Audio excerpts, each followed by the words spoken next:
Well, hey, it's Romania Black, and we're on episode 9 of Dungeon Meshi, friends. I got really lucky. I got really lucky with episode 8 because my brother happened to be able to come over and help me cook before this winter storm came through where I lived and knocked the power out. So I got lucky we were able to record that. And the power's been off for several days, and it finally came back a day or two ago. And so I was like, I'm going to go ahead and watch episode 9, watch it a little bit early, and then answer some comments here. I still don't have internet, so I'm going to have to edit these like using a hotspot that barely functions.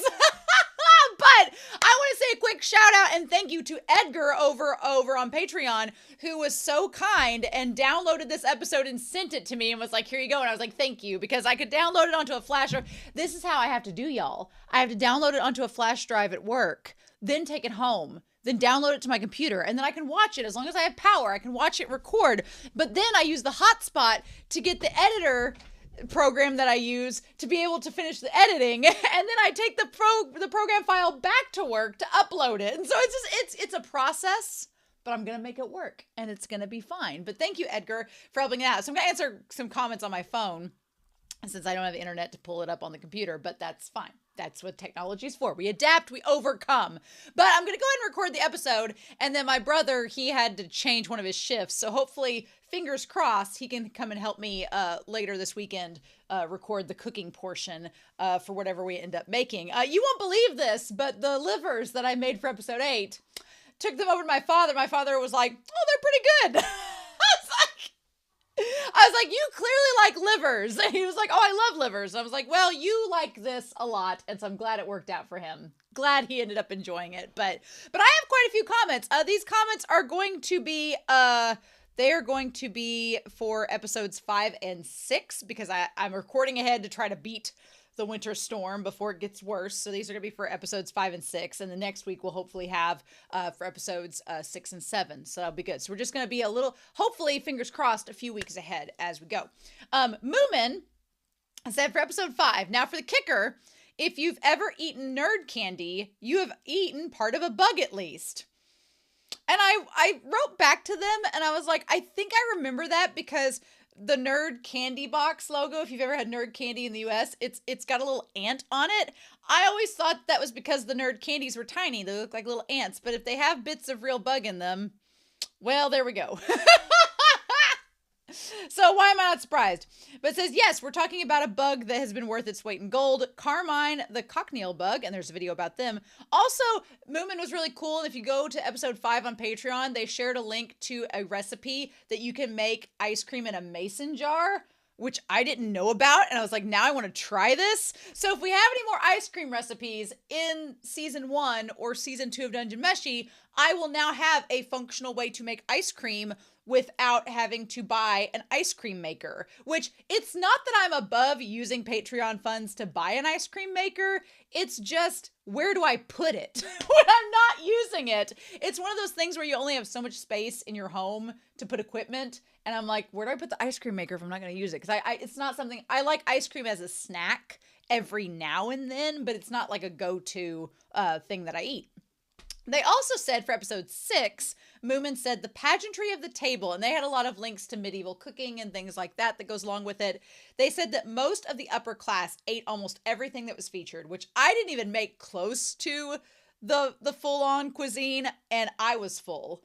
It says a courtly table is adorned with imported fruit, savory pies, games, beasts, swans, peacocks, and fowl of many kind, which I can't imagine eating a peacock. That doesn't seem correct.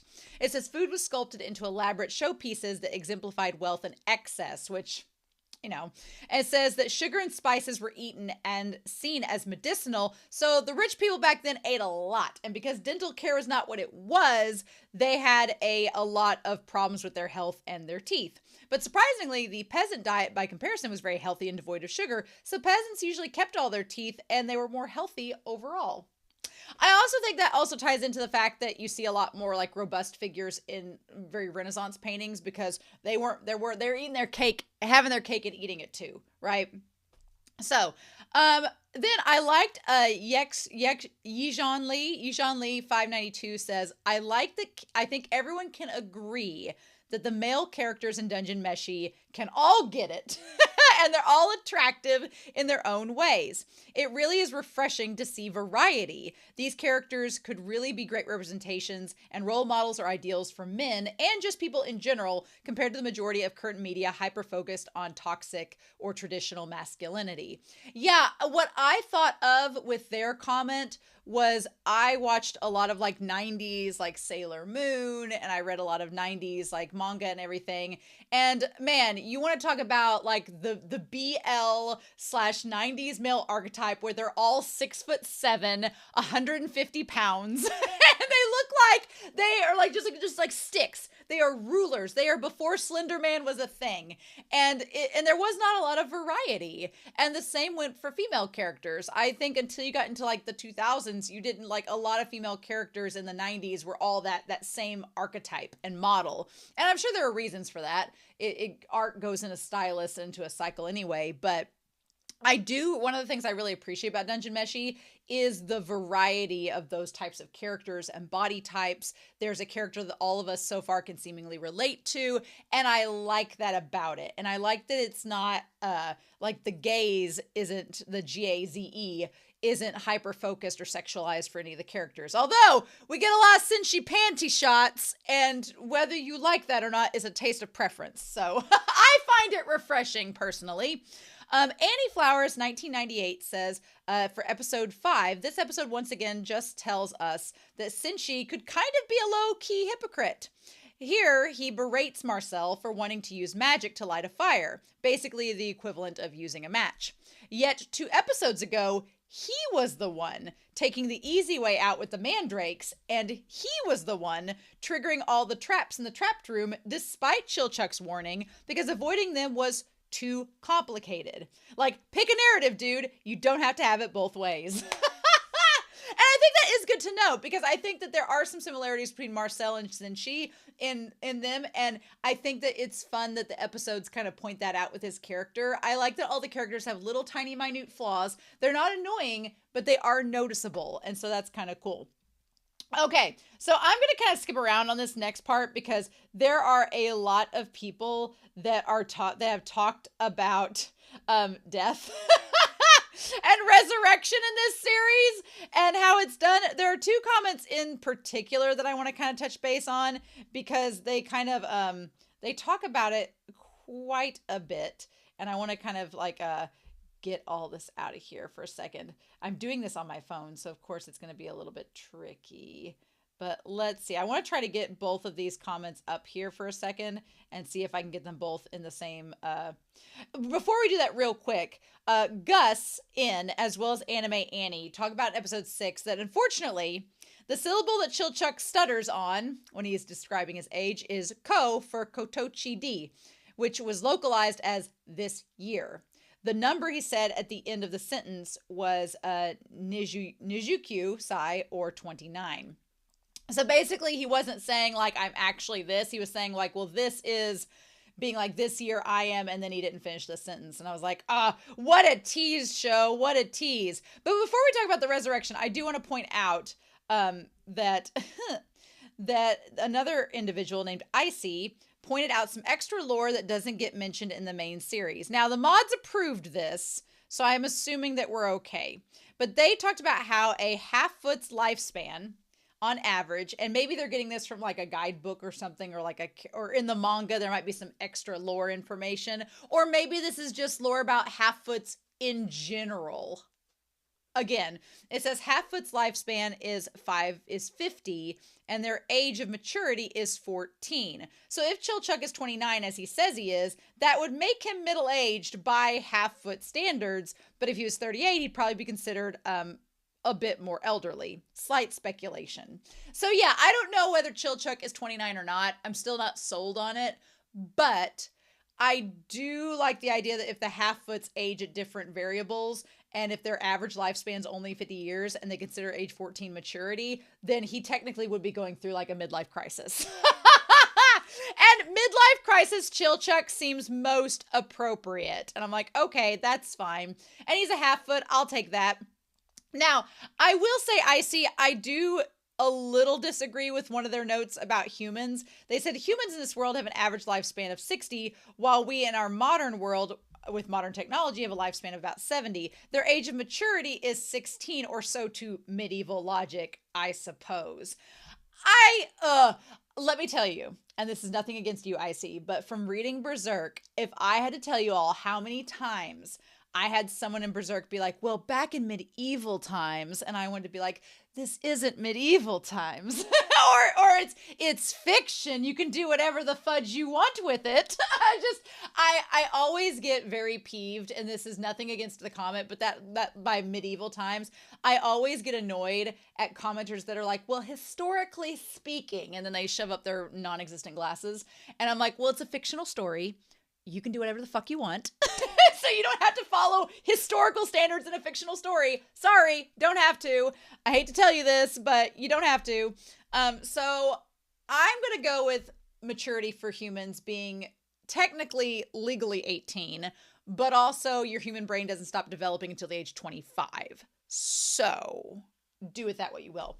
But we'll just say 18. But yeah, it was nothing against that. It's just that by medieval logic, I was thinking of all the Berserk commenters that were trying to justify horrible things happening in that series because it was historically accurate, and I wanted to stab my brain with a spoon. So anyway, they also point out that elves on average in this world, supposedly, have an average lifespan of 400 and an age of maturity at 80. Dwarves' average lifespan is 200 with their age of maturity at 40. I don't know what this is based on, if IC is basing this off of lore that's been established in like the manga or whatever. I don't know. We're going to go with it. One thing I do not want is I don't want to know like Senshi's age, and I don't want to know Marcel's age because the story hasn't told us yet, and I would like to find out with the story. So we'll just see if that happens. But thank you for pointing out that stuff about maturity. That stuff's really cool to know. So then we had there were two comments here about the whole resurrection thing. First of all, Cool Ice Princess says for episode 5, death is to a certain extent trivial. It is also why Laios and company can also say that Fallen was eaten by a dragon and we're going to retrieve her before the dragon can finish digesting her, as if being eaten and digested by a dragon is an instant death. Yes, Fallen is dead. The party knows. They simply plan to resurrect her. Now, the mods approved this, so I'm assuming we're okay with this. And then technically, since she didn't throw away the treasure, in the Japanese dialogue, Chilchuck says, can I throw away these inedible ones? Assuming the ones Senshi set aside were inedible bugs instead of the real treasure, and Senshi said, I don't mind. It was a sub-issue in that point. And so then Anime Annie counters with Cool Ice Princess for episode 5 saying, I know you know about the whole dying thing in the dungeon, but yeah, R.I.P. Kabru's group in episode 5. Quite a few people reacted similarly to you. And it is a negative, I would say, about the show that there wasn't enough exploration at the beginning on being able to resurrect in the dungeon. They just leave it almost as a throwaway comment in the first episode when Marcel's attacked by the slime, and it's just asking the viewer to be confused by it. So, one, I appreciate Anime Annie being super considerate and nice in their explanation. That's great. But my thing is, that is my one negative about the show so far, is the whole bit about resurrection. One, I don't know how I feel about it because it does make it seem trivial, and the show does a good job with making you feel suspense, but like, it kind of sucks if they're like, oh, well, Fallon's dead, but we're going to resurrect her, I guess. I'm like, well, then what's the stakes? Why do you have to worry? I guess you have to worry about the dragon leaving, and then you can't find the dragon, you can't resurrect her. I guess that's the stakes, is that you don't want the dragon to leave. But I don't know how I feel about it. I'm going to try to be optimistic that the show is going to do something cool with it, but it does make me go, oh, what are the stakes? If you can resurrect people that have been digested by a dragon, are there stakes in this show? Are there? I'm going to be optimistic. I'm going to be optimistic and see what it gives us. But that's the only part about this series that I'm kind of like, womp womp about, but we'll see. We'll see what happens and what that does. And then Anime Annie did say that for voice actors, they gave a list of several different voice actors. The purple-eyed elf from episode 6 is voiced by Kobayashi Yu, who is the same voice actor as young Hisagi from Bleach, and also Sasha from Attack on Titan. And I'm like, oh, cool. I love getting Sasha's voice actor in this. Nicely done. Yay. But yeah, those are my comments for episodes 5 and episode 6. Like I said, I have a moderator go through. But yeah, if it's gonna be mentioned in the story later on, and I'm gonna find out, just don't tell me in the comments. I'll figure it out. Girl's got a master's degree. She can do it. Don't worry. I have an education. We are good. So anyway, I've talked for way too long. At least 15 minutes, but we need to find out about the dwarf girl that was with the party originally, back when they first went through the dungeon, is now going down the dungeon with a new party. Marcel's been injured from the battle with the Undine, and basically Laios and Sinchi are having a barbecue. Not too worried. Again, why do we need to worry, right? So, but I feel like we need to worry. Chilchek seems like we need a mage, so we need to find out what's going to happen, and I'm pretty excited to see where it goes. So, with that being said, I hope you all enjoy this reaction and discussion, but we are going to start Dungeon Meshi, and we're going to do episode 9 here in 3, 2, 1, and let's go. Anime Annie also said that they didn't think there were any extra credit scenes after the Netflix ending, and that's fine to know. I love Fallon's, like, her staff being a lantern, and she's like a beacon of light for her party. I love that. I think that's so cute. It's really cool. Okay. Oh, Cabru.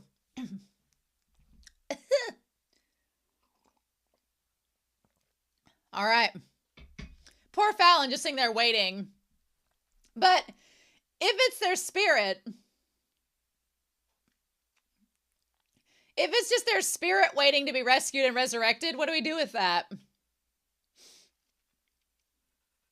Uh-huh. And what's the deal with Laios and Fallon both being attracted to the light, and there's the elf? Yeah, and the lion with the wings is in the same space as Fallon. So what do we do with that? Mystery! Mystery is intriguing. I think I have the subtitles right for this. We'll see. Yeah. Oh, bar with the bullet holes! That was quick.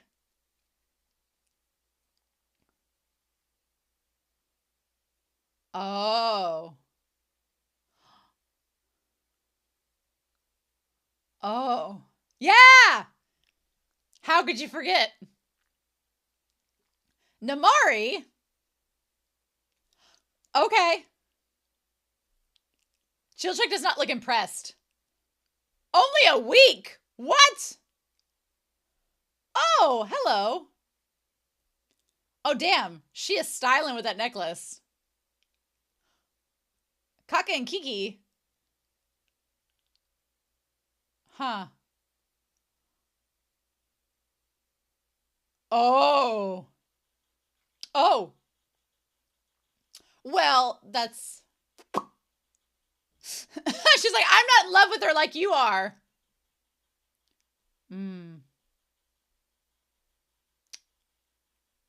Oh. That's a great question. Look at you, Laios. Ooh. Oh, look at him. Oh. Oh, damn.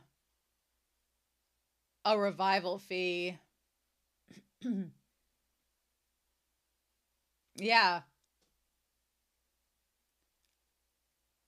Oh. What a condescending laugh. Oh, they're gnomes. Okay. That seems very confident. Overly confident. Are they really going to be able to get past the Undine?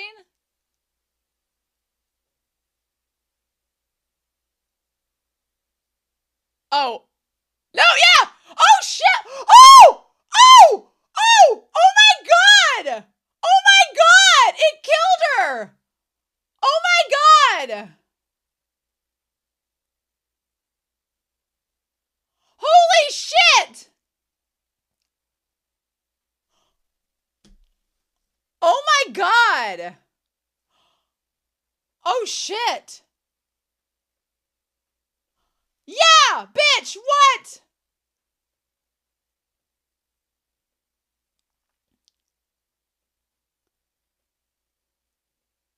Well, of course you wouldn't. Yeah, it's weird.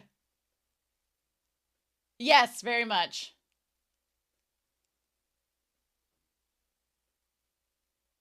It's not normal.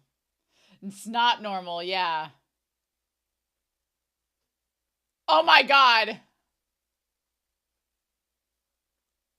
Oh! Oh!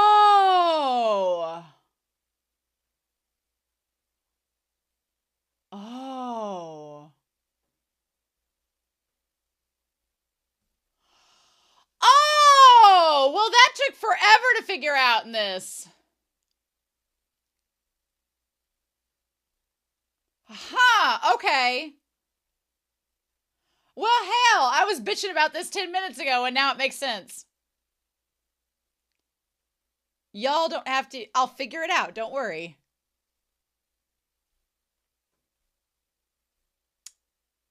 Please?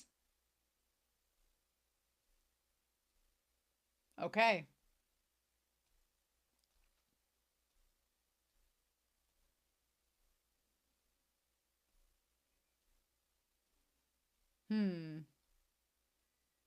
Oh. Oh, bitch! These gnomes getting all up on these elves, I tell you. Oh.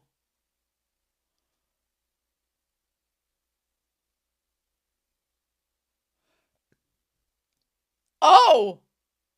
Oh, well, that's why Chilchuk doesn't like her. Ha! Ha! Bitch, you don't know me.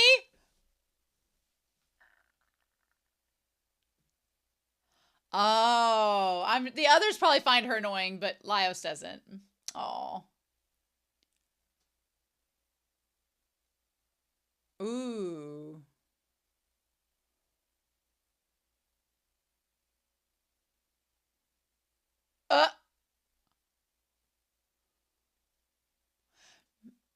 I have a sword that can find them.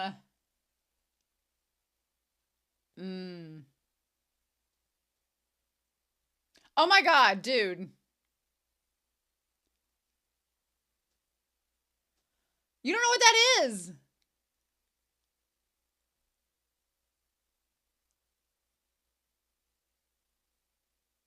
Oh shit! Nope, nope, nope, nope, not good. Ew, tentacles. Hang in there, Kiki.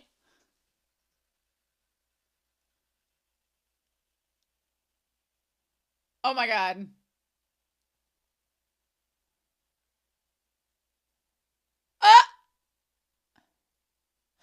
Ew! Ew! No!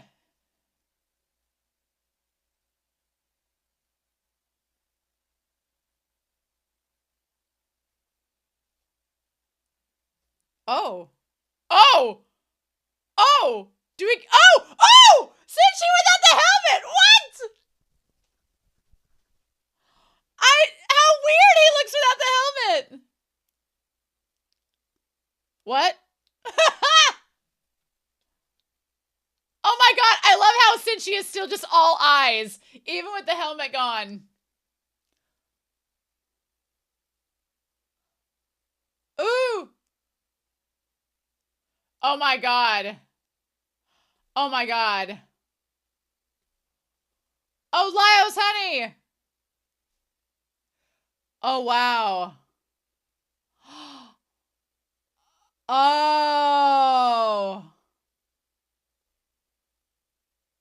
Okay. Nice. Nice.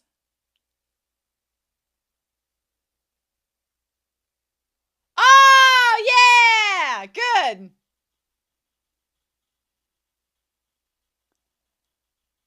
Mm.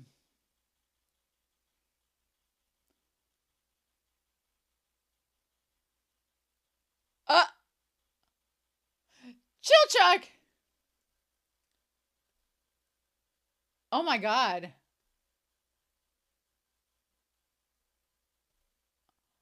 What's with the, oh, is it from the tentacles, like grabbing them?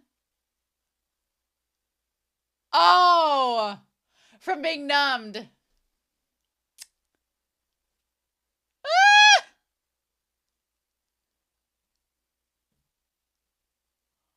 Oh. Oh my God. Oh. Oh my God. Proceed with caution. Oh my God.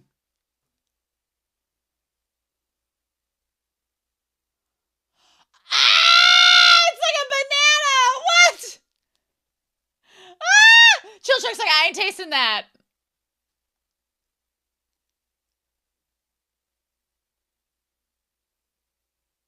Oh my God. Ah! You bite that banana, Lyos. You bite that banana.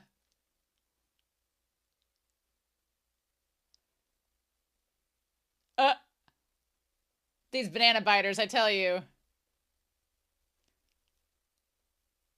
She's like, no, I'm not interested in the banana.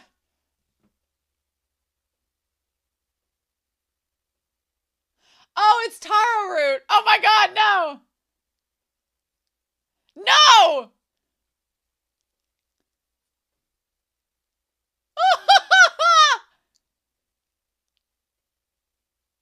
Boil it, mash it, stick it in a stew. Boil it, mash it, stick it in a stew.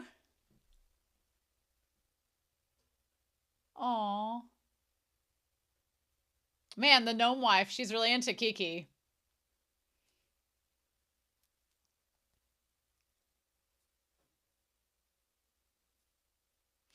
I find it interesting, the world building of the prejudice that the gnomes don't like the elves, which is interesting.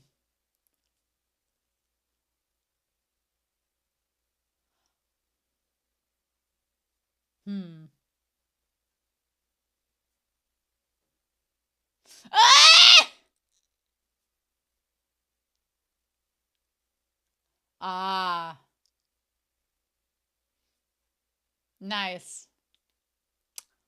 Marcel. Oh.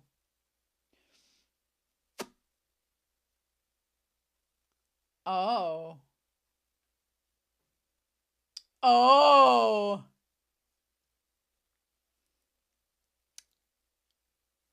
Oh. Oh. Ladies, ladies. Ah! It's your sister. Ah! I would not call Senshi the leader. I wouldn't call any of them the leader. Well,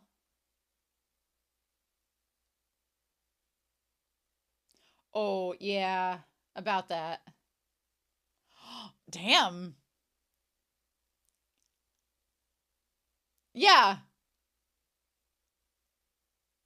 Quit being racist. Oh, oh.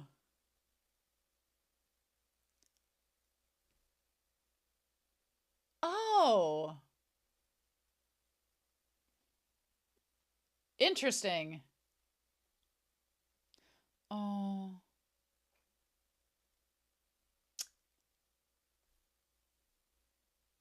Huh. A return spell, you say?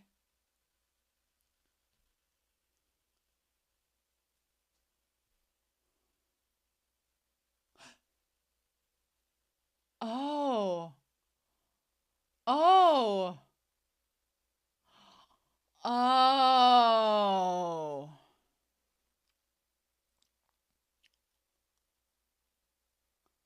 Yeah, but no. Hmm. I'll listen to that later! Oh, Laios. Oh. And the little thing's all looped over.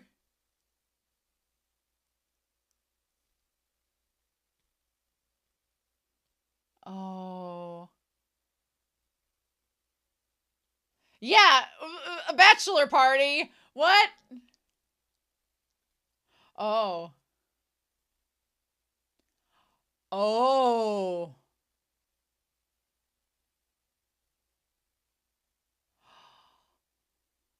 Oh.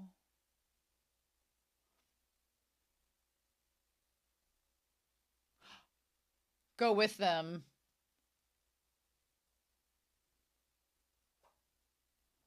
Oh.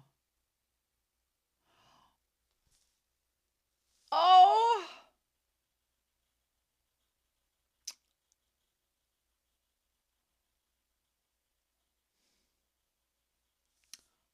Oh.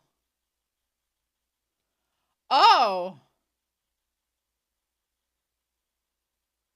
Mm. Yeah. Oh. But her reputation. Yeah. Man, Chilchuck looking out for her. Oh. Oh.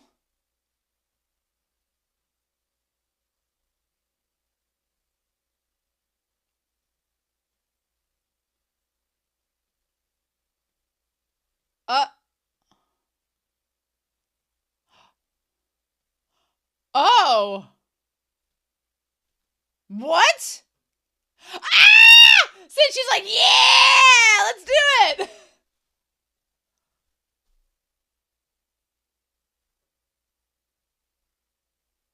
Oh. Right. Oh. Ah, Kinsuke, no! I set fire to the rain. Oh my god. Yeah, maybe. Oh.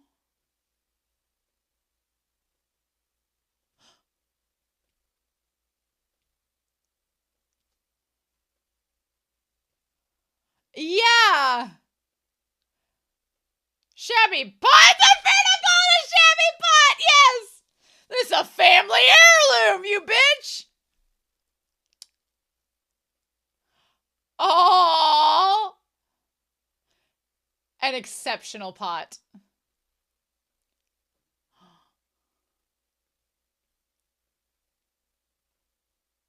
Oh, because they're dwarves. Oh. Yes. It was a shield, so I made it into a pot. Wasteful. Bitch, you know how many meals we've had with that? Yes. Kill it with fire. Really?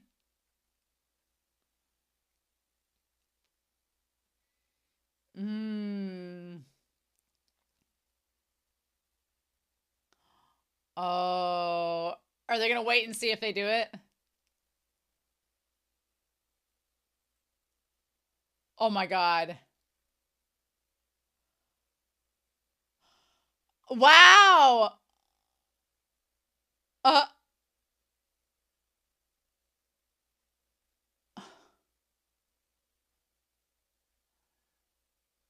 oh my God. Oh my God. What are we going to do with this? Oh my God.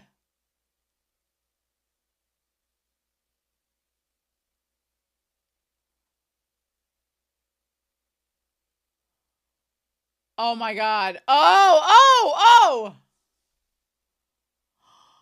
Dwarf power, baby.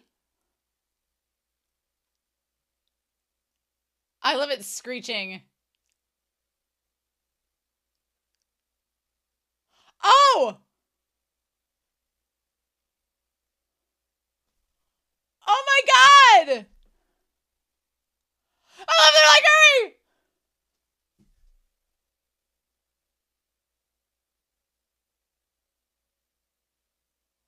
Oh my God.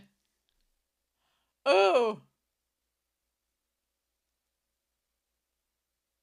How are their hands not burning? Oh my God. Their hands are burning. Oh.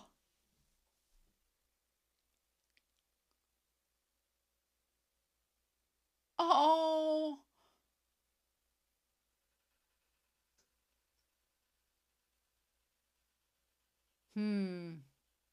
A tall man.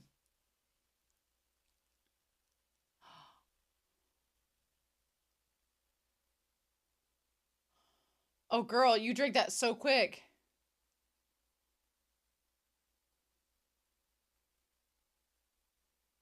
Oh.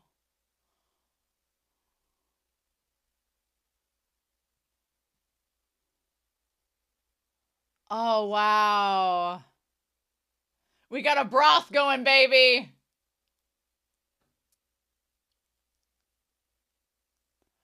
Ah. Huh. So it's basically a stew. We made ourselves a stew. Oh.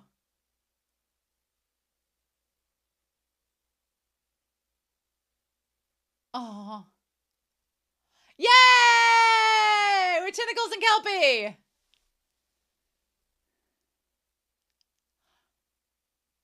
Ah!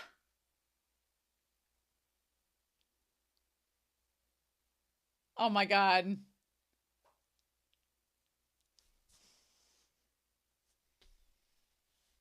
Oh.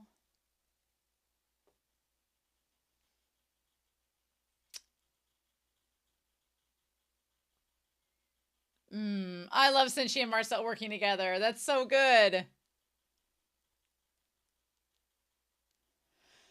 I mean, she's had their food before in the past.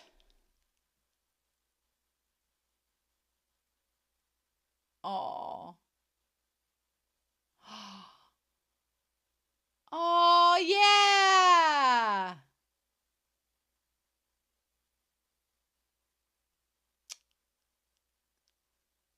Oh.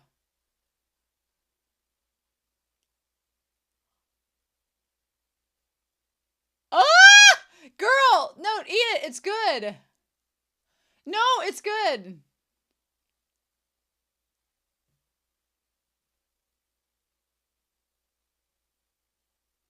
Yeah. Mm-hmm. His magic pot. Oh. Oh.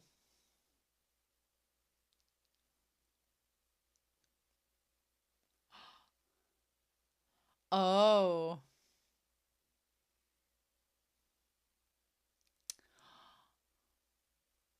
Oh. Oh. I'm done with this porridge. Oh. Ah! Yeah.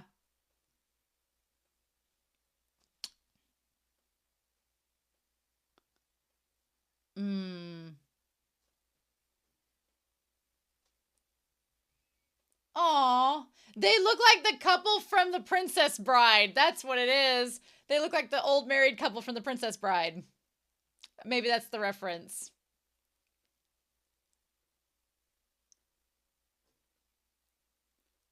Oh.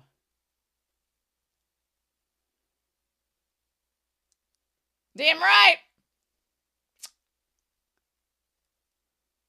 Hmm. Oh my God.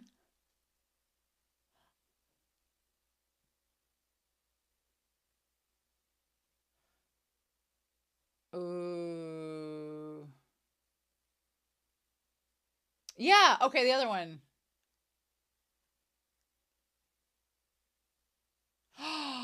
Oh. Oh my God.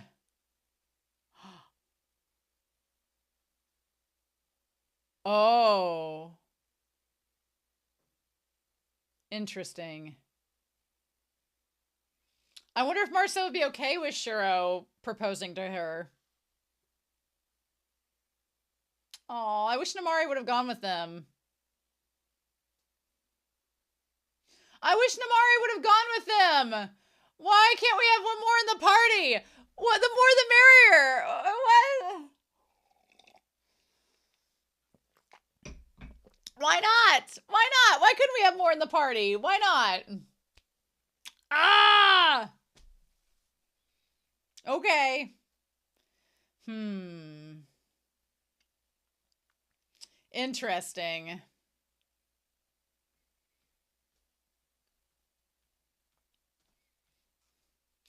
What would Marcel do if it had been Shuro, eh? I mean, he seems like a nice fellow and all, but I don't want somebody home wrecking Marcel's efforts. You know?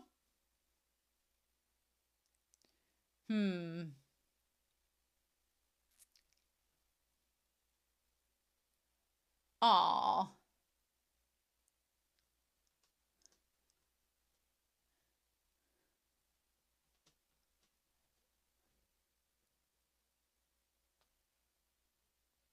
Aw.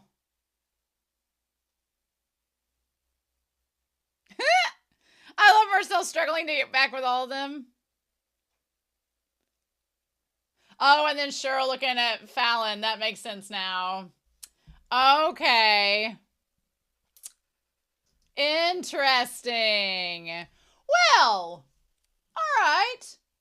Okay. Well, interesting. Interesting episode, y'all. So this very much felt like a setup episode of sorts for what's to come. Especially dealing up with the dragon. I really liked Namari. Namari's character was great. I liked her a lot. I wanted her to stay with the party, especially because she seems to be a useful blacksmith, but nope. I didn't know whether I should bring White Raccoon out for this episode or not, and they may have to come out for next episode. We'll just have to wait and see, but we're going to walk through this. But there's what I really like about this series overall is the idea behind how all of the different species of people in this world. You have the half-foots, you have the dwarves, you have the tall men, the humans, and then you also have the elves, you have the gnomes, and then we have obviously, you know, dragons and whatnot. But I like that there's this little tiny, like little bit of hierarchy and everything like that kind of gets established between all of them.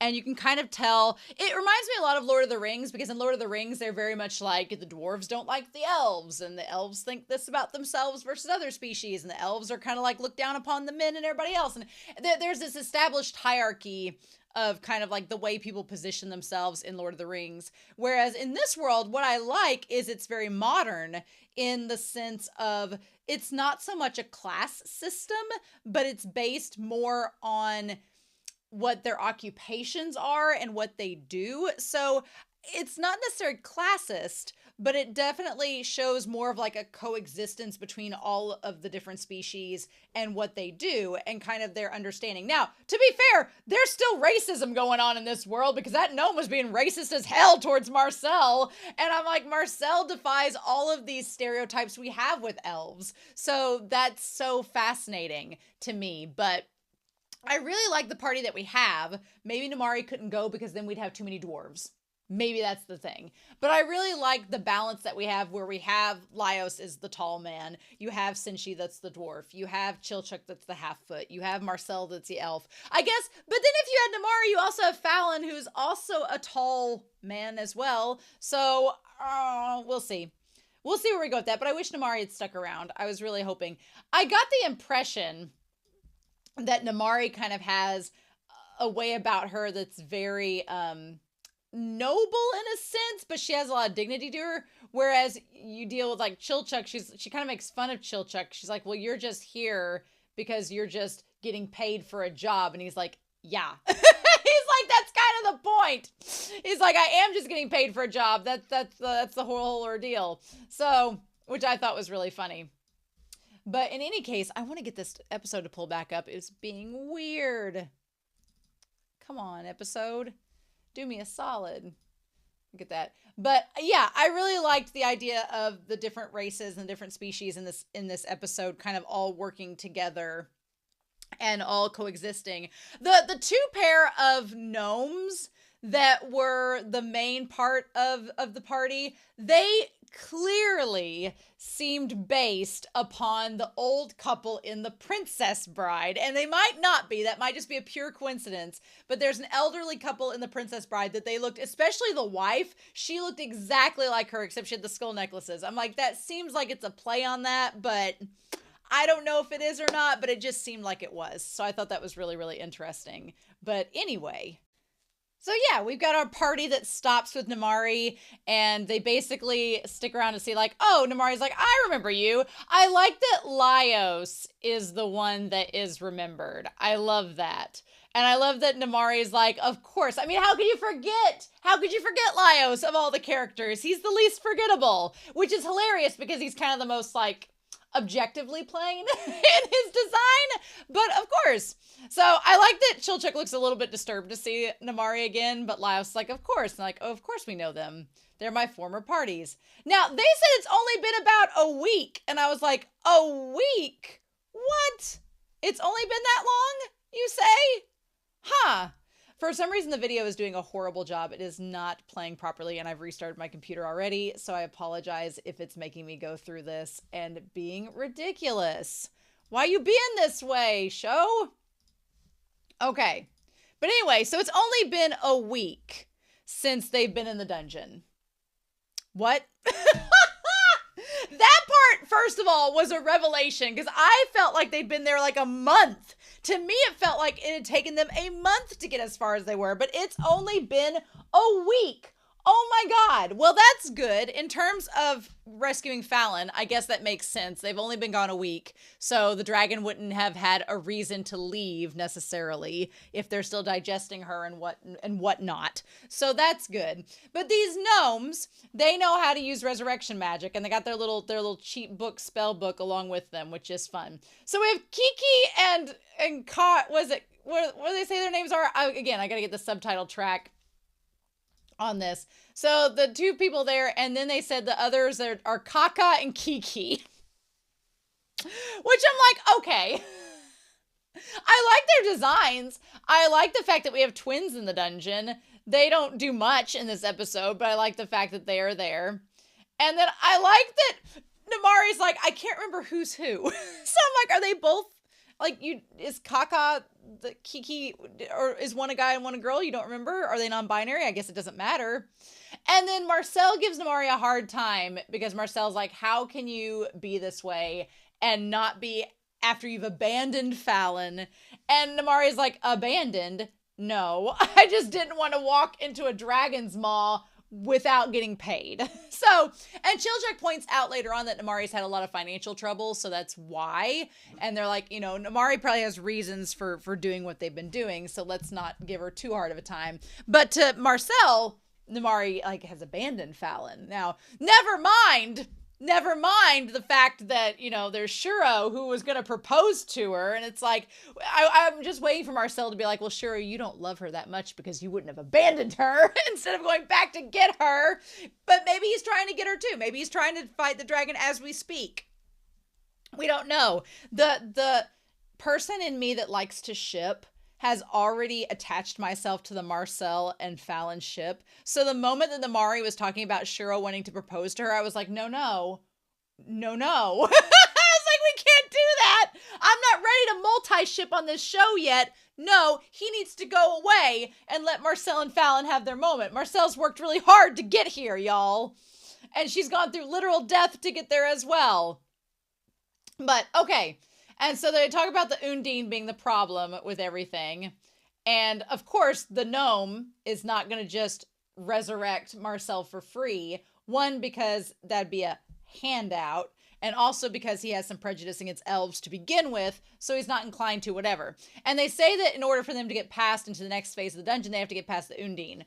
And that's the Undine is down there roaming around. It's really dangerous. And the gnome's just like, oh, well, we can take care of that. Anger to water spirit.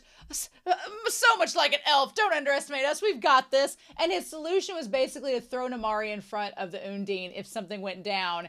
And essentially ended up getting her head shot, which was insane to me. Insane. So he does some magic.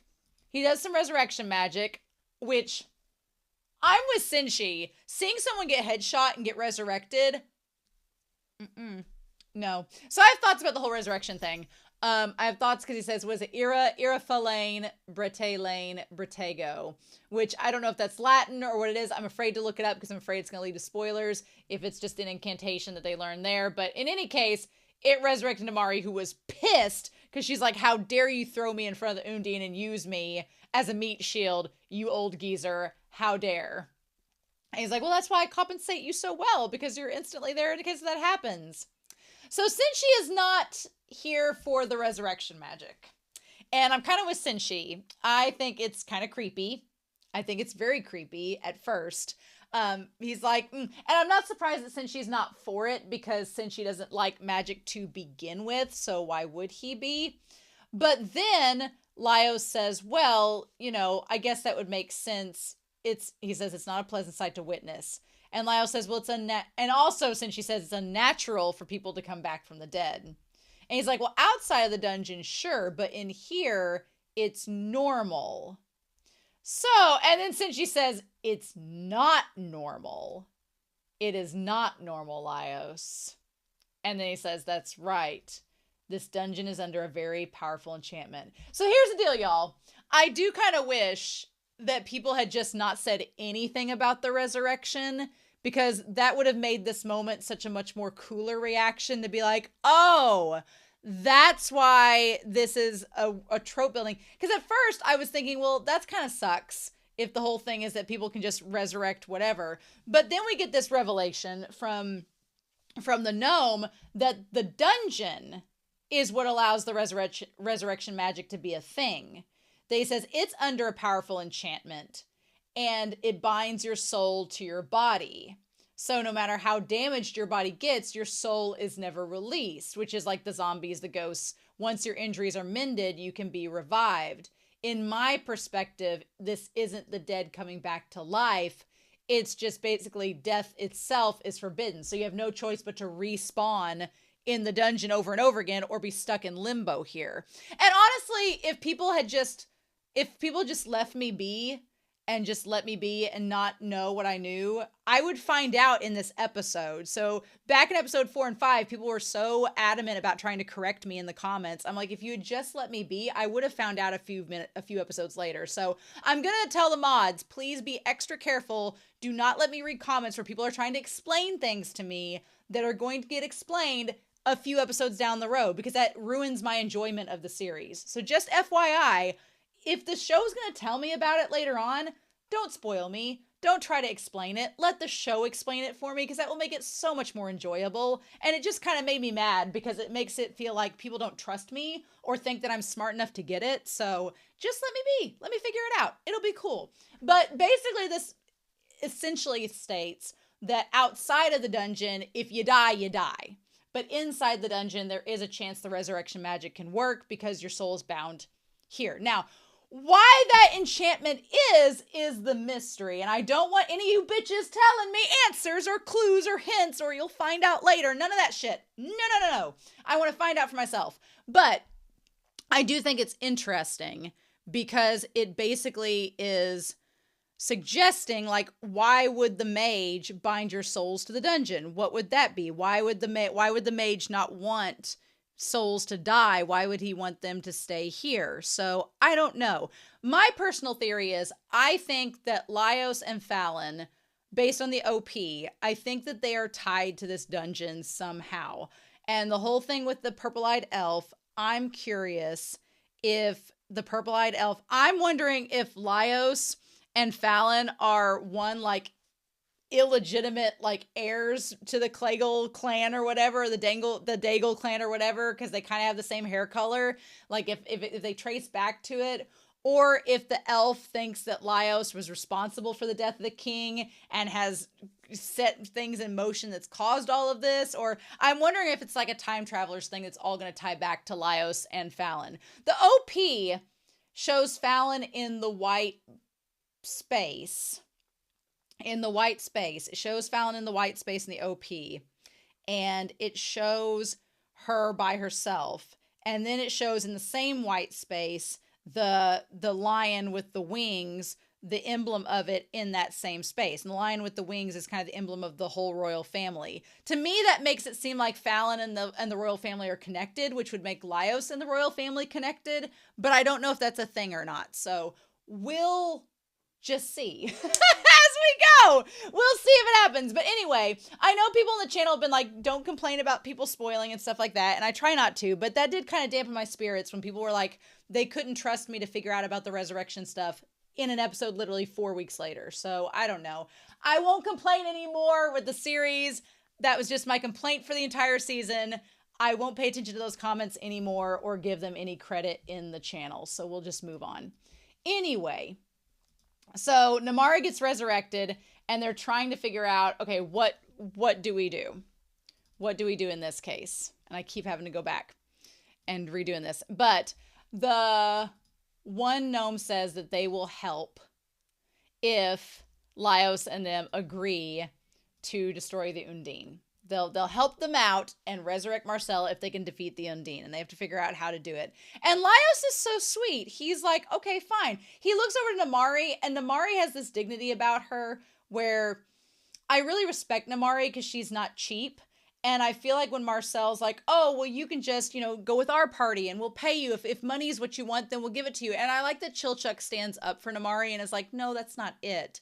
It's not just that, but it's that Namari has some dignity to her. And yeah, she's doing these jobs for money. That's why she doesn't want to just go back to Fallon because of, it's not really a reward for her. But she's not a cheap hire. And I like that Chilchuk stands up for her and doesn't want her to get a reputation that could lead her to do some jobs that are kind of, sketchy. So I appreciate that a lot about that scene. I appreciate that they all kind of look out for Namari. That's really, really cool. The whole thing with the tentacles, I'm like, again, Laios jumping into the fray and not being, I also like that the gnome, his little pouch has for his resurrection magic book. He has the pouch on front. That's a nice little convenient way to carry everything. And he's like, oh, the text, the elven characters. I like that he says, what terrible penmanship. I love that the elves get a bad reputation. And I don't know if that's going to be like a whole thing for their entire species. I guess we'll see as we go, but it's interesting to me because in all of the other fiction that I've ever read, the elves are very elegant and they're very dignified and they're very like immortal and all-seeing and all-knowing, right? And very like just very ethereal. And here, the gnome and all the others have been like, oh, the elves? It's like, hearing them get trash talked is really interesting to me. So I'm curious to see where we go with that, right? But yeah, they're like, the roots are in the way. We need to remove them. And they end up being tentacles. So Namari talks about the sword, saying he has the creepy sword. I don't know why Kinsuke is creepy. I mean, I know why the sword with Kinsuke in it is creepy, but I don't know why she calls the sword creepy unless it's because he got it from a corpse. And she keeps telling Laios that he needs to have gotten a different sword, one that was more convenient. And he's like, oh yeah, use the one from the shop. He's like, I know. And she's like, you have to get one crafted by a dwarf. Avoid shops that are tended by a half-foot. And I guess in the moment I was like, oh, Chilchuck's like right there. But what she's saying is that half-foots, I guess she's insinuating that half-foots are traditionally thieves. I'm like, there's a lot of stereotyping of species going on in this episode. But she's suggesting that they would be selling, like, pawning off goods that aren't as quality as what she could make using dwarven techniques or whatnot. And I love that she gives Senshi a hard time about fixing his axe, and he's like, no. I love that Senshi doesn't give a shit. Senshi's like, no. And also I like the kind of pacifist vibes from Senshi that we get, as well as, maybe not pacifist is not the right word, but I love the fact that Senshi was like, oh, well, people kind of made fun of me because I wasn't a great warrior. So using this adamant shield as a cooking pot is a lot more, resourceful and more efficient for me than using it as a shield. I'm like, oh. And that's kind of why I think Senshi and Laios get along so well, because people respect Senshi and Laios, but they also have had to deal with some like prejudice and being ostracized growing up, and people kind of maybe doubting them. And I'm like, oh, these sweet men, leave them alone. Let them cook. Let them be monster fuckers, as Laios is. Laios was having it with that tentacle. The moment he was like, oh, the tentacles, they pierce your skin and paralyze you. I'm like, you can get up some kinky shit with that. So, Laios, what we planning on doing? Hey, bud, what we planning on doing? And she's just like, okay, dwarf, whatever, interesting. I have to restart this video over and over again, and it's so frustrating because the playback on it is just, my VLC player is just being ridiculous. Also, I want to say about Laios, one reason that I love him as a character is that he trusted Namari. He was like, the moment that old Kiki or Kaka, I think it was Kaka, gets taken up there, or it could have been Kiki, but the moment they get taken up there, Laios is like, I'm going to go rescue them. I'm going to take Senshi's helmet, which we'll talk about in a second. It may or may not work, but what I want you to do, Namari, is I'm going to trust that I'll get the crossbow down to you and you shoot the monster. Like, Laios having that faith in his teammates and the trust that they have the skills to do it, because she says later on that she'd never touched a crossbow before. And I was like, oh, Laios was just trusting her because he knows how skilled she is and how naturally talented she is. And I'm like, Laios is such a good leader. And of course the gnome thinks that Senshi's the leader, of course. But I love that Laios just shows all of these amazing qualities. It's so good, y'all. It's so good. But yeah, he gets up there. They manage to finally get them down. Senshi without the helmet! Senshi without the helmet, y'all! What? I was not ready. I was not prepared to see Senshi without the helmet. It's not a big deal. He's got ears. I don't know what else I was expecting. I'll be like, oh my God, he's got ears. Also, I love that with his facial hair and everything, we still can't see his mouth. So his eyes do 90% of the talking in terms of humor. I'm like, oh my God, for real. But yeah, the scene where they go back and get the tentacles. Also, Laios with the golden eyes. And we saw Fallon's golden eyes from the OP as well. I'm so curious about both of them. But yes, they managed to get through it. They managed to rescue, save, and then the tentacles. I love, also, Senshi looks so good without the helmet. Senshi can get it. Good for him. Good for Senshi. I've never been attracted to hairier, gruff men, but Senshi can get it. I'll give him that. Also, I like the idea that the tentacles, it's like when you get stung by a jellyfish, your skin puffs up and it turns red. I like the idea that it just kind of like, it's done for comedic effect with Laios where it makes his whole face puff up, but it looks a little bit more sinister with Kiki and their situation. And then with Senshi, what it reminded me of with the tentacle was honestly okra. I don't know if that's intended with okra, but for example, I think I talked about this in a previous video when we were cooking, but we had to volunteer in grad school for a class, and we could volunteer at different locations. I chose an animal shelter because that fit my interests the best. But one of my friends, she volunteered to work at this like farm to plate restaurant, and the restaurant owned like their own farm. They grew their own vegetables. They raised their own livestock. It was very, very, very posh, very, very resourceful, very sustainable. That she volunteered at the farm, and they had her pick okra one weekend. And I remember she came to class and her hands were just red and raw, like cinchies. And we were like, what happened? And she said that okra is prickly and it has spines on it that will pierce your skin like cactus needles. And she didn't know that going in and didn't have the proper gloves on, and it stung her hands, and her hands were like swollen. And we were like, oh my gosh. So it reminded me a little bit of okra. And I don't know if that's intentional or what, but it also looked like a banana when they peeled it. It looked like a banana as well. What's interesting about the book that Laios has too is that it has a lot of notes in it. Like people have wrote the notes over it and everything, which is curious. But yeah, they peel it. It looks like a banana. It kind of looks like okra as well. But look, the image of him with the tentacles dressed in vinegar eating the banana, ridiculous. And she's like, we're not eating that. And Chilchuk's like, yeah, you would be surprised, actually. I don't know if the banana thing says anything about our crew, but it's fine. Marcel's even like, it's okay. It could be worse. But yeah, so she ends up getting healed, but the problem is she doesn't have a lot of magic left. And I like that both Laios and Chilchuk are kind of like, you have to go to the surface, because if you can't restore your magic, then how are we supposed to help Fallon? What are we supposed to do? I'm glad they ended up resolving it this episode and getting her magic back, because I'm going to be honest, during this part of the reaction when they're like, oh, Chilchuk, Cinchi, and Laios will be fine, just the three of them, I'm like, no, they won't.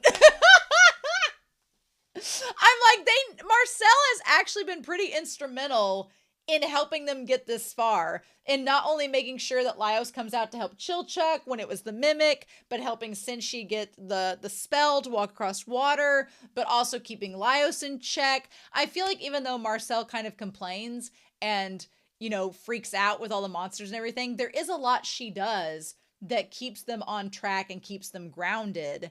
And I kept, you know, in my head when she was like, oh, I'll go to the surface and I'll get my magic restored and I'll come back. And I kept thinking, like, one, how would she get back? She'd need a party to get back. She can't do it by herself. And two, like, I can't imagine Marcel not being there to rescue Fallon. Like, she's worked and gone all this way. I can't imagine her leaving and then not being able to rescue her. Like, that just seems unfair. So I'm glad that she ended up figuring out a way to go with them, because I was genuinely worried. But yeah, they decide that the best way to go about it is to capture the Undine and then to drink it. I also like the world building of what the Undine is that it's just a spirit made up of lots of little spirits. And the gnome was like, well, you could just let them die out, and then the new spirits would come in and be fine. It just takes a week. And they're like, well, we don't have that. We're kind of on borrowed time already. The dragon could leave in a week, and then what would we do? So I liked that. I liked that they were like, no, we need to go now. And I like that Marcel's like, I'm not giving up. This is what we're going to do. I'll figure it out. Don't you worry. And they decide to capture the Undine. I like that Namari agrees to help them. Also, the gnome guy was like, you know what? I can tell you're not fully focusing until you go back and help them. So let's just go ahead and do it. I love it. I love the plan that they have. And the fact that Cinchi's pot is made from adamant. I'm just watching Land of the Lustrous. If you've not seen Land of the Lustrous, the reactions are on this channel. It's a really good series, but there is a character, Adamant, in there that it's like, there we go. I love the callback. The connections are great. But yes, and of course Namari freaks out about it, being like, why'd you use this pot? And since she establishes it's a family heirloom, it's been passed down the generations, why is it used for that? And he's like, well, it was a shield, but I have no need for it, so... And they're like, why are you being wasteful? And he's like, no. And also, I like that she calls it being wasteful, but we, the audience, know that since she's made all the food with it, so it's not wasteful at all. No. And so then they get the idea, I love it, that they're going to capture the Undine in the pot, and then put it and boil the spirits away because it doesn't like heat. And then they can make a broth and make a stew out of it. Love it. Love it. Also, their poor hands. I'm glad they have this magic to heal them because they're putting their hands on the boiling hot pot. Insane. But yeah, the gnome lets Namari come back and help them. I love Namari and Sinchi working together. Something else that I also really like about this, look, I love shipping as much as anybody, right? I love shipping so much. But I also love there to be chemistry and like an organic relationship develop between the characters, regardless of species, gender, whatever. I like that relationship to be organic. So now granted, I say that as I'm actively shipping Laios and Kabru, but I want Laios and Kabru to be together. So, you know, we got that. But anyway, I'm really glad that this series, because you have Namari who's a dwarf, you have Sinchi who's a dwarf. I'm glad the series instantly wasn't like making Sinchi have heart eyes over Namari or vice versa. I'm glad that they're just treated like, oh, just because we're two dwarves does not mean that we're going to be shipped together. I'm glad that they got to establish themselves as individual characters. That worked out really good. I was glad for that. And I like their dynamic a lot. I like that in the end, Namari kind of learned from Sinchi, you know, that even though he doesn't, you know, want to be a blacksmith or have any interest in that sort of thing, that doesn't mean that he's a bad person. And even though he uses his shield as a pot, you know, that's not a bad thing either. I love that. I love that they did this all to help Marcel be able to get her magic abilities back. Love it. So as far as, for a second, when she just was drinking the water out of the pot, I was like, are they going to make tea out of it? Is that what they're going to make this week? But no, we are being highly resourceful and we're going to use all the ingredients that we can in order to fully utilize this pot. Don't you worry. And I'm going to restart this one more time. Hopefully this is the last time, maybe. And go from there.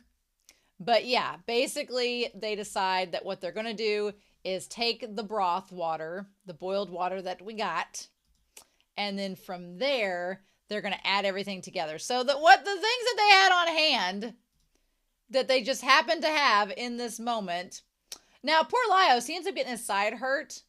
And Namari says, despite his physique, he's pretty flimsy. But she says that's what you would expect from a tall man. Typical like a tall man. Which I think that's interesting to note that Laios is not bulletproof. I don't know if that's going to come back later in a future episode, but Marcel is very adamant that she drinks all the water so she can try to absorb as much magic as she can. She's like, spirit magic is hard to absorb, so I need to drink as much as I can, as fast as I can. And then since she's like, well, or we could include stuff in it that will soak up the water and make it absorb easier. And he's like, let's start cooking. I love the bond that has developed between Sinchi and Marcel. I love since episode 5, we've had several episodes in a row now that have developed their relationship. It's so sweet. I love it. I'm like, y'all, Sinchi and Marcel's friendship is so wonderful. I absolutely love it. I love they have the carrots and potatoes and onions and then the tentacles, which is like the okra. Sure. And they cut them into bite-sized pieces. And then they have the marinate the kelpie meat with salt and pepper and then fry it until the surface changes color and then add the onions and carrots and saute them together and put them in the Undine. Now, basically what this is making a stew. It's basically making a meat and potato and carrot stew with some onions. And as much as that would be nice to make, it feels rather easy. It feels easy to make the stew, and we've made a stew before, so we might just have to make the pumpkin soup. The pumpkin soup from the cuisine. I feel like we might have to make it. It does involve onions, so we can't do that, but I'm not eating that liver anymore. We had that liver last week. We're not going back to it. So no. But yeah, I feel definitely that we might have to make the pumpkin soup just because this week the tentacle stew was fine, but one, I don't want to get raw okra, and we've had stuff with carrots and potatoes already. So, but that does look really good actually. The Undine stew with tentacles and kelpie, that does actually look really tasty. So I don't blame them. I also like the idea that Namari is like, wait a minute, you guys have been making this food in this dungeon for a week and scavenging for food? And they're like, yes. But she figures out after eating the soup that's actually pretty good. And luckily, Marcel gets her magic back. So good. Good deal. But yeah, the one guy, the gnome, offers Namari the chance to stay here. And she's like, what are you talking about? No. She's like, just try some of this food. She's like, I'm coming back with you all. It's fine. I want to be, she's like, I'm not just doing this job because you all are paying me. I want to be part of your team. And that seems like a step for Namari, because the way that Namari described her working with Marcel and them, it was just a job. And when she left, it was because it was just a job. And now that she's part of this crew, she's like, look, no, even though you let me get headshot in this dungeon, she's like, I don't want that reputation of being somebody that just travels around for money. So, no. She's like, I want to join you all, and I want to be part of your crew. Which is really sweet. Good job for Namari. Way to go. But yeah, she ends up giving them the stew and everything. And then she, in the end, talks to the others as they're eating. I like the twins the entire time have just looked at each other. The whole time the twins have just looked at each other like, did we sign up for this? The right thing? Did we really? So then Namari says, frankly, Chilchuck, I'm surprised that you're still here. I thought you'd be the first to leave. But he's like, look, I asked to be paid up front. I can't just leave when people need my help. He's like, I've got a soft spot. I can't just walk away from situations like this, you know. And then Marcel's like, you didn't stay because of friendship and magic? And he's like, no. And then he says, Marcel, listen, I'm going to tell you something very important. Folks who claim they don't need anything in return are the least trustworthy in the world. I love that. That's interesting. It's like people who say that they'll do stuff without needing anything in return, you shouldn't trust. Now, do I believe that all the time in the real world? Not all the time. I think there are some nice people who don't expect anything in return. I wouldn't believe that. But, you know, whenever, I guess the better way to put it is when you do someone a favor and somebody's like, oh, well, what do I owe you? And it's like, hey, whenever I'm in a bind, you pay me back. You know, that's something different, right? Rather than just charging money, right? You don't want to be stingy, but at the same time, you'd be like, look, you pay me back whenever you want to, right? So then they ask what Shiro's up to. And Namari's like, no idea. He seemed to have another contract that he was going towards, but he was so in love with Fallon, he wanted to propose to her.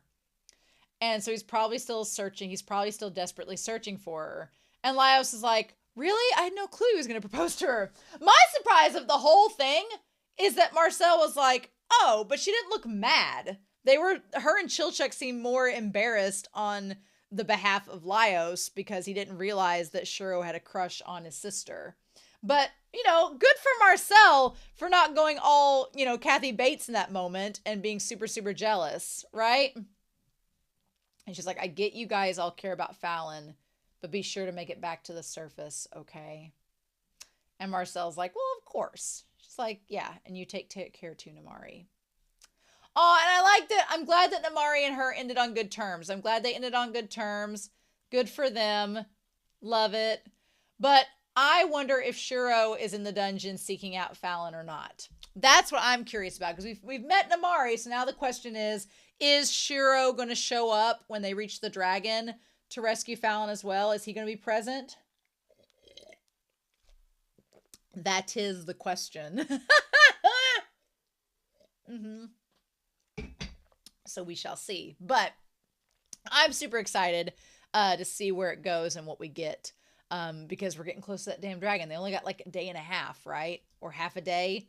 We're super close. But this was a really good episode. I really liked Namari's character a lot. I didn't know how I was going to feel about her, to be honest. When we started this episode, I was kind of wary of her. I was like, I don't know. Is she going to be like really gruff or whatever? No, she's just cool. She was just a cool character.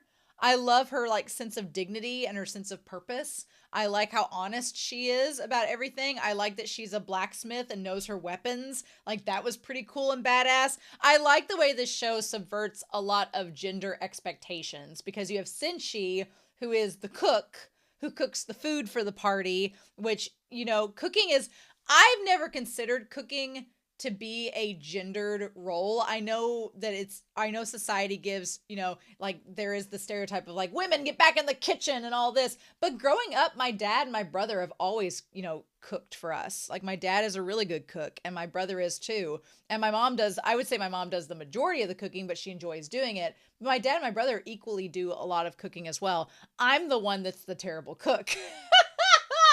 That's actually doing cooking for a show.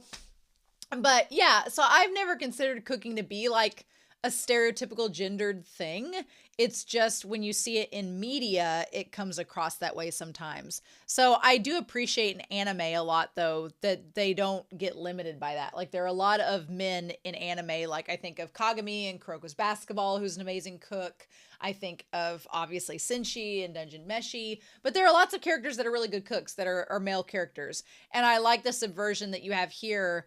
Namari is like the weapons expert and knows all about the weapons and is super dedicated to that. Like, that's so cool. I love it, right? Like you have the stereotypical like healer character that a lot of women in shonen, looking at you, Orihime, got dedicated to be the healer of the party. And Marcel kind of falls in line with that. But I like other things that are subverted in this show that are done very smartly that I appreciate a lot. So Namari's character was one of those that I was like, oh, I like that. Good for her. So I'm ready to make some soup, y'all. I don't know about you all, but we're going to go get started making some soup. But this was a really good episode. I'm glad we wrapped things up. Glad Marcel's okay. Glad she got her magic back. We checked those boxes. We've learned you can't die in the dungeon, but you can outside of the dungeon. The one thing I will say is since she's like, it's not a normal thing, Laios, to get resurrected. It's not good. I'm going to be curious if that's going to tie back in the future, since she's like, you shouldn't rely on resurrection magic. Because Laios kind of just walks in, like the whole party walks in like, well, we'll find somebody to heal us and pay a fee and we'll be fine. And since she's like, you shouldn't have that mentality. That's not good. That's not safe. So I'm going to be curious to see if that comes back at any point in the series. We'll see. But anyway, I'll be more careful in the future with comments, so don't you worry. But in the meantime, we need to go check out about how to make some soup. So I'm pretty excited. I've been wanting to do this one for several weeks. So we're going to get on that and answer some questions over from Patreon. So if you're going to stick around for the cooking video, I'll see you all there. But if not, I'll be excited for episode 10 of Dungeon Meshi. But in the meantime, let's go make some soup. Well, hey everybody. So we are going to be doing something very hands-on today, and that is going to be making pumpkin soup. Although the recipe I found says it's supposed to be really easy, so we will see about that. My Romania is here, my brother's here. Yo. And seems rather skeptical of me being able to make pumpkin soup today, and I am here to prove him wrong. So, what we've got here, I've got my recipe pulled up on my phone. We have a pot. It's getting warm right now so that we can melt that butter. I'm going to turn it down. It's on low, so it should be fine. We're going to melt 2 tablespoons of butter in this today to start us out. And then because we're living by the Senshi philosophy of waste not, want not, we are actually taking the onion that we used for the liver and onions, and we're chopping it up today to put into the soup. Now I know what you're thinking, pumpkin soup and onions, but supposedly it's to give it a little bit more of a savory texture, so we'll see how that goes. The only thing I don't have out here on the ingredients table is the heavy cream, which I'll get out, but I wanted to keep it in the refrigerator for as long as I could. But we're going to be using an entire thing of chicken broth today. It said 4 cups, which this is 4 cups. You could use vegetable or chicken broth, but honestly, the vegetable broth that I found had more sodium in it, so we're doing some reduced sodium chicken broth today and using that because I don't need it as salty as, I don't want my soup to be too salty. We're also going to be adding salt anyway, and pumpkin pie spice are going to be a teaspoon of this in there, a teaspoon of pumpkin pie spice, some salt and pepper to taste. It said 1 giant can of pureed pumpkins or 2 small cans, and these are the small cans. Now you could puree and chop up your own pumpkin if you wanted it super fresh, but we're doing this in January and it's not really pumpkin season, so there's not really a lot of live pumpkins lying around the grocery store that are still left over from Halloween. So pureed pumpkin it is. We also have, this stuff smells crazy. It is a tablespoon of chopped sage. Now I went to the store, got myself some sage. It's very medicinal and floral smelling. It smells, it smells like you can make some vapor rub out of this and open yourself up. I love the smell of lavender, and this is just a little bit more floral than that. So got some sage. It said a tablespoon of fresh chopped, or if you did dried sage, it said a teaspoon. So it's going to be concentrated. We're going to put that in a little bit, as well as our onion and everything, and then our heavy cream is going to go in at the end. So the special item that we have today, thank you to Patreon for helping me to get this on Black Friday, is we're going to test out this medieval torture device / immersion blender that looks like something else that would have appeared in Jane Yowie. Anyway, we're going to be using this sucker to immerse the onions and the sage into the soup. My brother looks so skeptical. I think that this will work out perfectly fine, and I think I am certified to use this tool today. Or I'm going to get pumpkin all over me, and that's why I'm wearing this apron. So. Also, I'm putting my dogs over here in the corner today because dogs are not supposed to have onions. It's not good for corgis to have onions, I know for sure. And since I've got some finely chopped onions, I don't want to take a gamble on them scurrying about and accidentally getting some onions. And it's too cold outside to let them outside. So they're just going to have to chill out here, and they will probably be grumbly. So we'll just have to deal with that. But I'm excited. I hope you all are. So let's get down to business and make ourselves some pumpkin soup.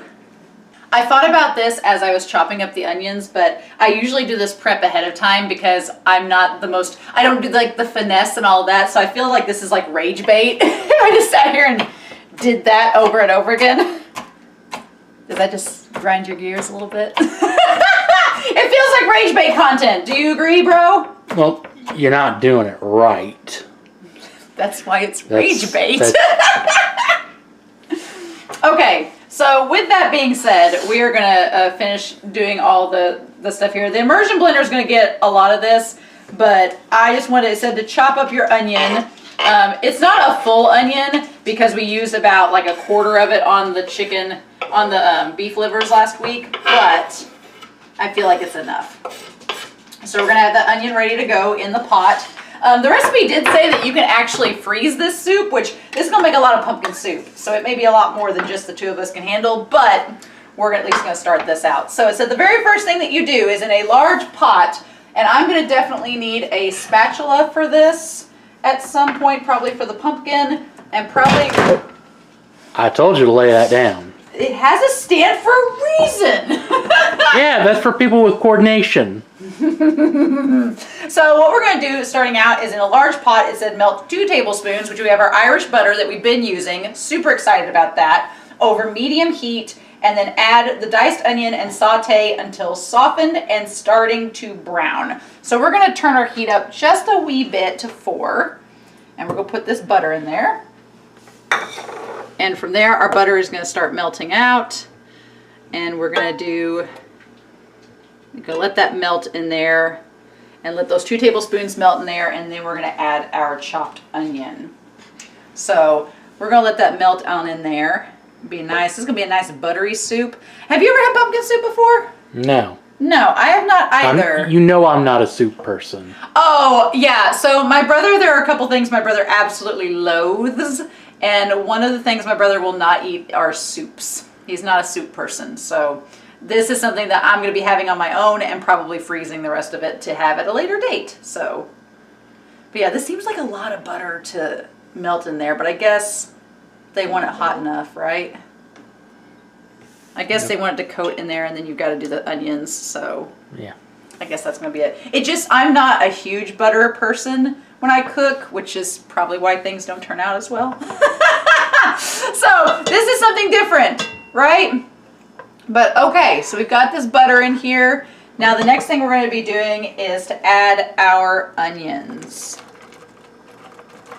And add all those in there and let them saute at the bottom. So I'll probably crank up the heat just a little bit. I have to be careful though, because I tend to want to make things too hot and then they burn. So we want to kind of make sure. Now there were a lot of different recipes that had a lot of different ways you could make pumpkin soup. There were some that had minced garlic. There was some that had garlic cloves. There were some that did basil. There was like stuff, there's all different ways to do pumpkin soup. The most that they had that were similar were broth, pumpkin, and then your heavy cream. Everything else was kind of like whatever seemed to work. But this felt the most, I wanted to go with the one with the least amount of ingredients because Cinchi and them, they're going like a minimalist plan. And so I kind of wanted to do that too. So we're going to crank our heat up just a wee bit. And while we do that, I will probably go ahead while that's doing and open up our pumpkins with our can opener and get those ready to go. All right, and we'll come back when we start to saute those.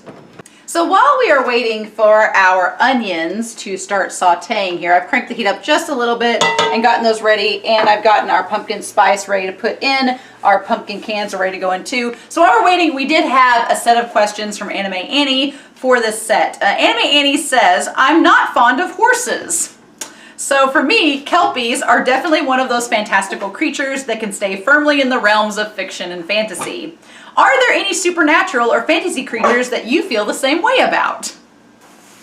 I didn't really actually think about this too much. I don't care for gnomes. I'm not scared of them. They're just like the trolls in the Trolls movie, or the gnomes that you see like on every like Gen X person's yard. I'm just not a big gnome person.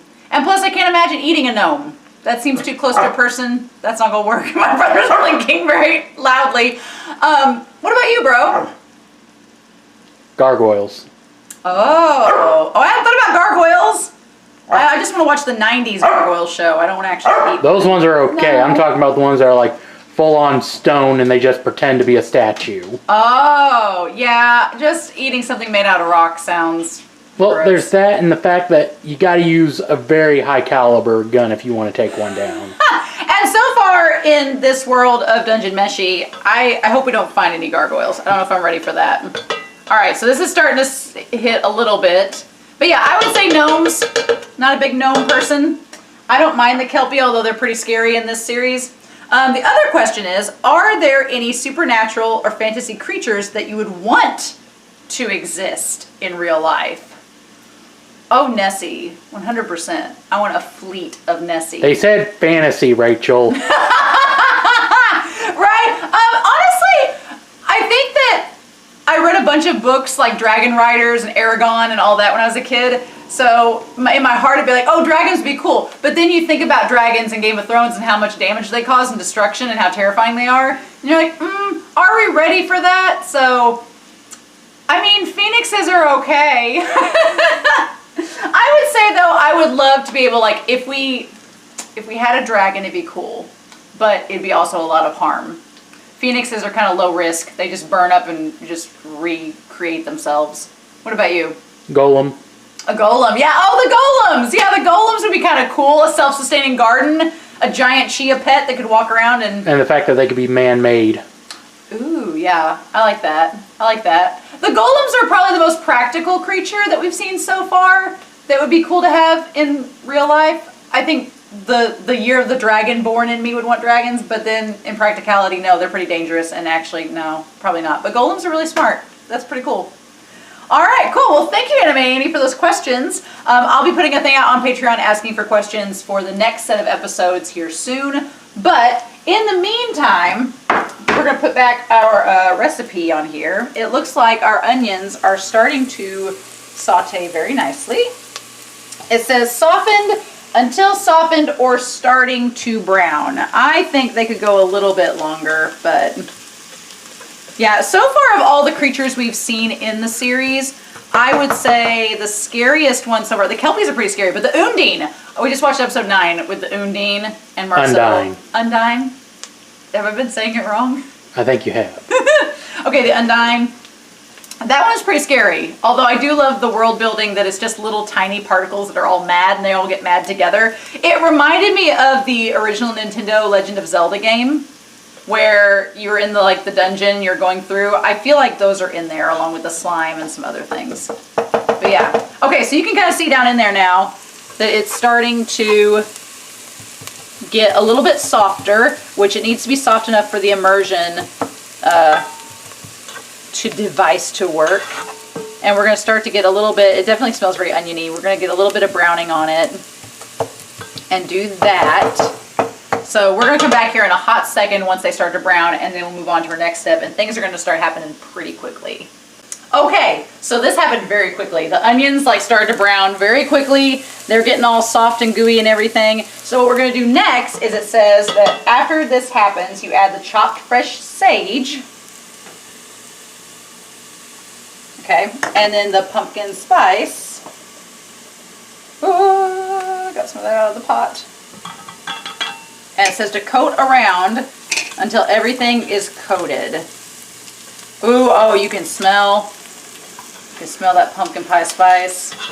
This is like basic girl soup. It says to basically stir until onions are coated and spices are fragrant. I'm detecting the fragrance. Are you, bro? Yeah. Yeah. Okay, so the onions are coated. We've got the fragrant. All that's going good. I'm going to take that down to a 6 so we don't burn things. And then it says from there, we're going to add the chicken broth and the pumpkin puree. So first we're going to add the broth. All right. Ooh. Oh, that steam. And it said to add the whole 9 yards. 4 cups. All right, so we're going to add that in there. Broth is done. And we are going to take our little spatula and we're going to add our pumpkin puree. Get all that up in there. It doesn't look like much now, but it's going to look really good when it's done. It's all, cooking is a process. It's a journey. And sometimes that journey takes you to success. And sometimes it takes you to the sketchy bathrooms of an out-of-date gas station. Out-of-date gas station. I would not describe this pumpkin soup as out-of-date gas station. We're getting in there. We're getting in there. No, it's fine. It's fine. Yeah, it's just missing the contents thrown across the walls. Hey. My brother's not a soup fan, so that's why he can be like this. Oh my God! Never mind, we're there. Everybody off, we're at the gas station. Get out! Remember to put the toilet paper on the seat. You got 5 minutes. 5 minutes to get in there. All right. So I want to try to get all the pumpkin out that I can, and I know Huckleberry's like, how dare you? How dare you not involve me in the cooking process? All right. So, okay, we're getting all this in. This should be the last one. All right. So get all that out of there. I know that there are cooks everywhere that would watch this and go, girl, get refined. But, okay. So we got ours in there. And it says, now, turn off the heat. And we're going to puree some soup. So excited. All right, so this is where the fun part begins.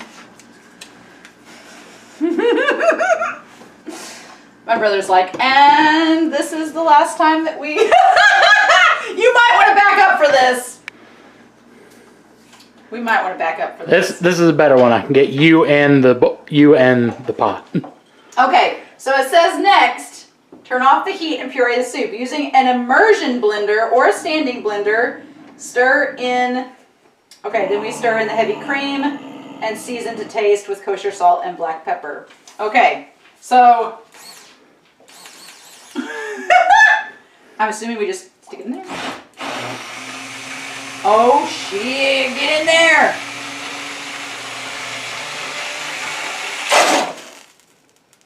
Oh, fudge.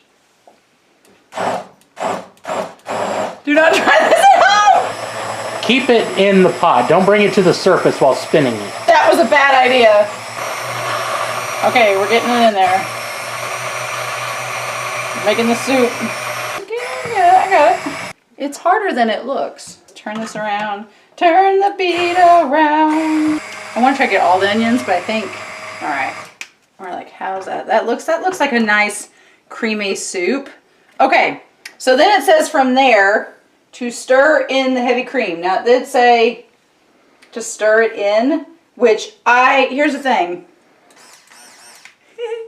Here's the thing they told us is that if you don't, you have to make sure that the heat's off just enough, because otherwise when you put the heavy cream in, it's gonna curdle. And the last thing I want to do is make anything curdle. That sounds disgusting. So we are going to set this over here for the moment, and then we're going to take, and then it said half a cup of heavy cream, stir it in, and I just did like some organic valleys, such and such. So we're going to do half a cup of that, and it said to stir it in, and I did like a little design on theirs to kind of make it look all fancy schmancy. But we're going to do that and then take our soup and kind of like stir it slowly in. Okay. Creamy. That actually doesn't look that bad.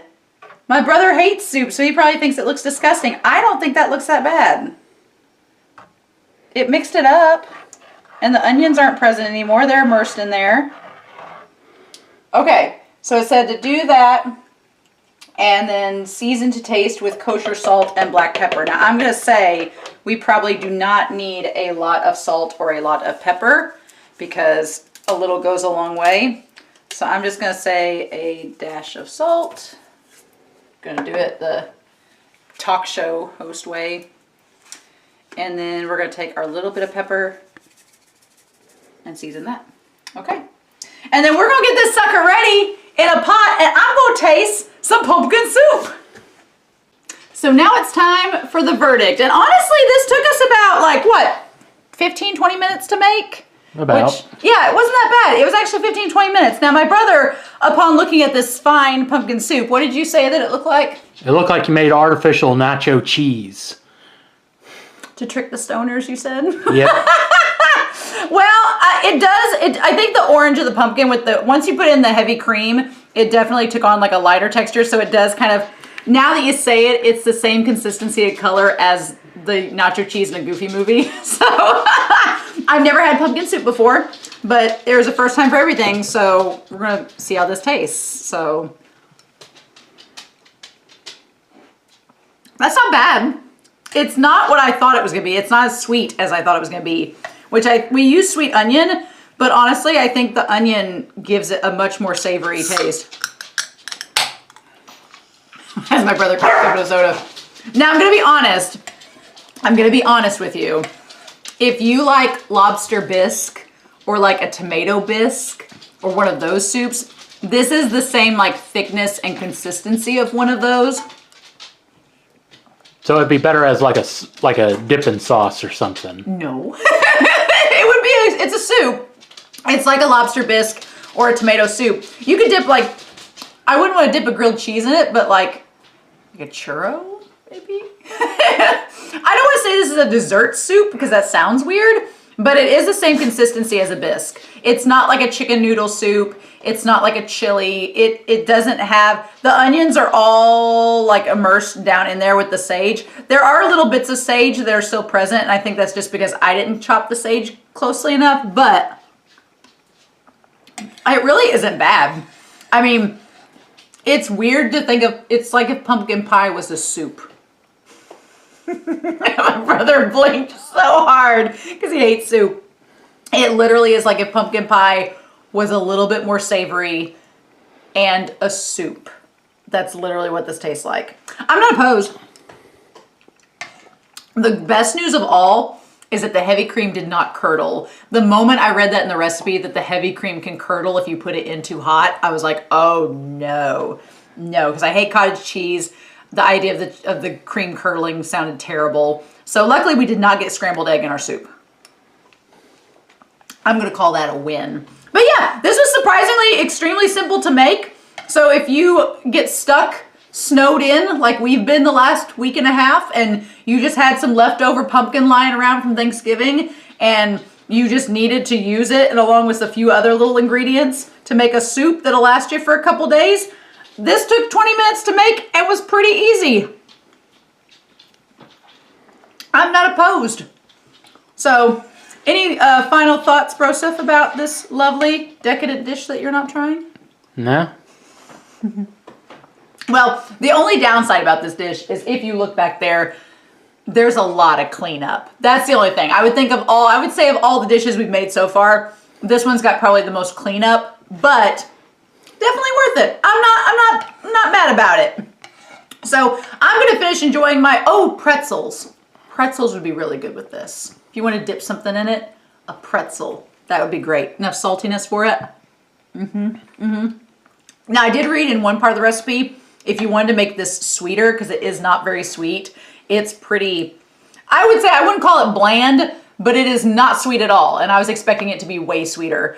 I would say that if you wanted to make it sweeter, they did suggest that you could put sugar into it, but that seemed excessive. But now that I'm tasting it, I have a sweet tooth, so I probably would have put a little pinch in just to be sure. But anyway, so I'm excited. I have no clue what episode 10 is going to bring us. We're getting closer to that damn dragon, so we'll see how that goes. But in the meantime, I hope you all have a wonderful week. Please stay safe, stay warm, and take care. And I'll see you all next week with more of Dungeon Meshy.